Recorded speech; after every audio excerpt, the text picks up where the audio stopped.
All right, so what I'm gonna do tonight is I'm gonna finish cutting off the leaf spring brackets. So this side I just have the back one, and then I have to knock the rivets out for where the shackle is. On the driver's side, I have to cut off the shock mount bracket, the rear leaf spring bracket, and the front shackle. So I'll just grind all the rivets out, and then the shock mount isn't that bad to knock out. The other ones are a little bit harder because they're a little bit bigger. So let's get to grinding, and then we'll get these knocked out, and then we'll get some measurements taken on the front and also in the wheel wells, get this kind of centered up, and then I do need to drill a hole on each side of the frame for the dowel pins for this Crown Vic front clip.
All right, so we'll take the air chisel and knock those rivets out.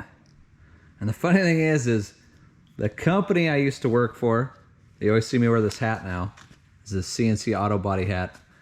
When I used to work there, the way we'd get the owner out of the shop is we'd run the air chisel when we'd be cutting off body panels, and he hated this thing, and he'd leave instantly. So that's how we'd get him to vacate the shop, was running the old air chisel. Good times.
So what we did is we took the whole front end back off the truck. We rolled the Crown Vic suspension completely out. And then what I did is just made this bracket that bolts into both fenders. That way I can pull the whole thing off. And then now what we got to do is notch the frame right back here where it starts to drop down. We'll cut it across, bring it up so it's flat. Do that on both sides. And then I think where the dowel pin will sit is pretty much where the original bump stop went. I know it has to be drilled and brought out a little bit. Do that on both sides. And then probably what we'll do is we'll roll the Crown Vic back underneath, set the truck back down on the Crown Vic.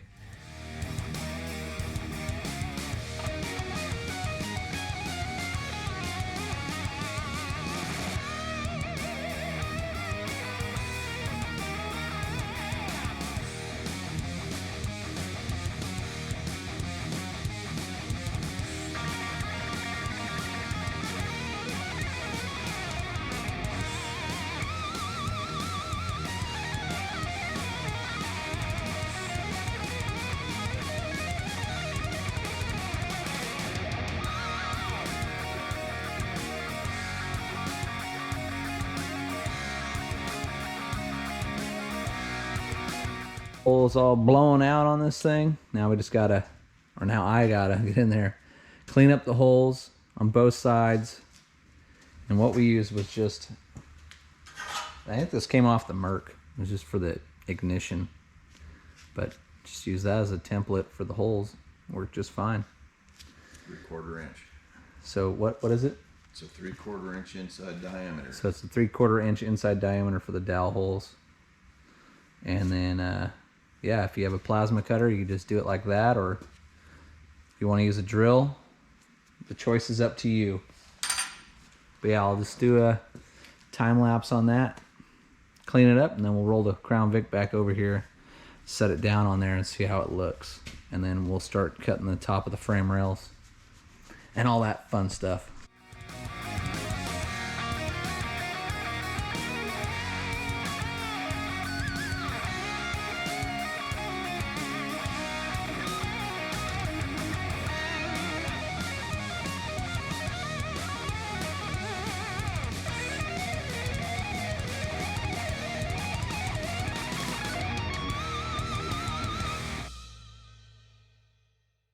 Alright guys, sorry for interrupting the video, but I wanted to point this out before we got too far along in the Crown Vic swap. So on the boxes, I did have them in backwards. So the open side is what faces your frame rail, and the closed side is what faces the engine block. And then when you go to make your angle cut, the only thing that's going to be different is your outside diameter will be your inside, and your inside will be your outside. And then your bolt holes that hold the Crown Vic in will be a little bit farther in on the frame rail. Your dowel pin hole will still be the same. So I just wanted to clear that up. So let's get back into the video. We had the front end underneath where we got the dowel holes lined up where we want to get them. What I'm doing now is I'm transferring the center line of the dowel hole to the top of the frame rail. And then I'm going to set my depth, and I'm going to mark the frame rail out so that we can cut it, and then we'll slide this right in there. So we're going to cut the top of the frame rail. I've got a center line, so we're going to use that center line, and then this part of the frame rail seems to be really straight, so I'm going to use my square. I'm going to set it my depth at about 2 inches so I can cut this off, and then I will mark 7 5/8 from my center line mark and 8 1/2, and that'll give me my angle. And then I'm going to cut it at 4 5/8 and 5 1/2, and that'll give me my rear angle.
All right, so we bolted it up just so I could bring the bottom of the frame rail up to where we had to notch it.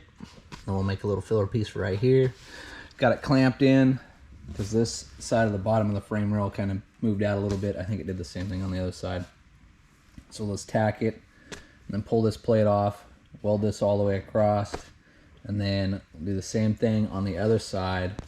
And then once that's in, we'll just take the front clip, roll it back underneath the truck, set it down, bolt it in, and make sure everything looks good. And then we'll just tack it with the front end on, roll the front end back off, and then fully weld these boxes in.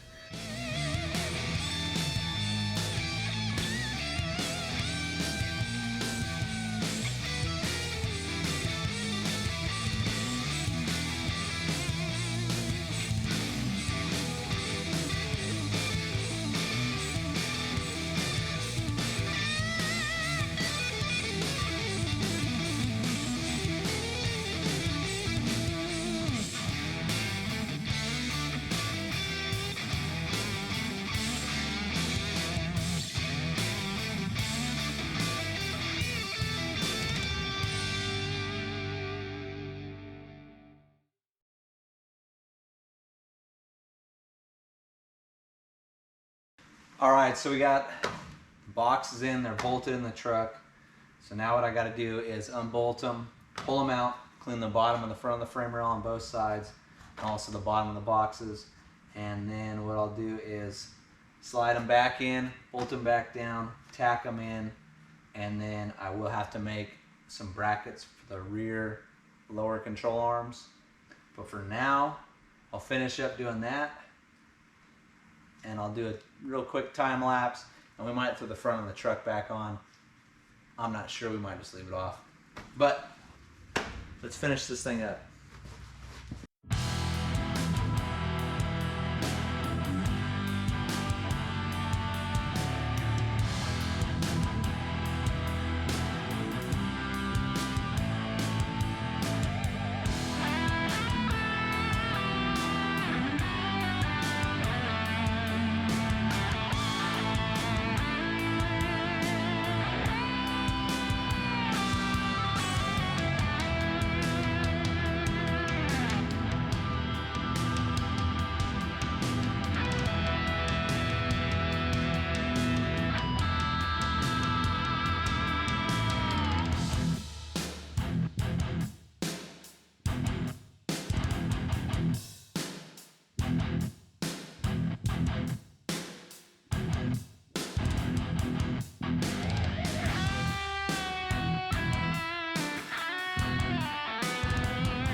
All right, so the Crown Vic swap is so close to being completed. The next thing we have to do is build some lower control arm brackets in the back, and then also take the sway bar, swing it up, and bolt that thing in. Just got to punch 2 holes on each side. That is really simple on that. And then we'll weld the boxes in fully. And then what we got to do next is see if we can stuff that big block 460 in here and see what else we have to modify. So if you guys did like today's video on getting this Crown Vic swap in, make sure you guys hit that like and subscribe button. And if you have any questions about it, leave it down in the comment below. Thanks for watching, guys. I really appreciate it. Until next time, I'll see you guys later.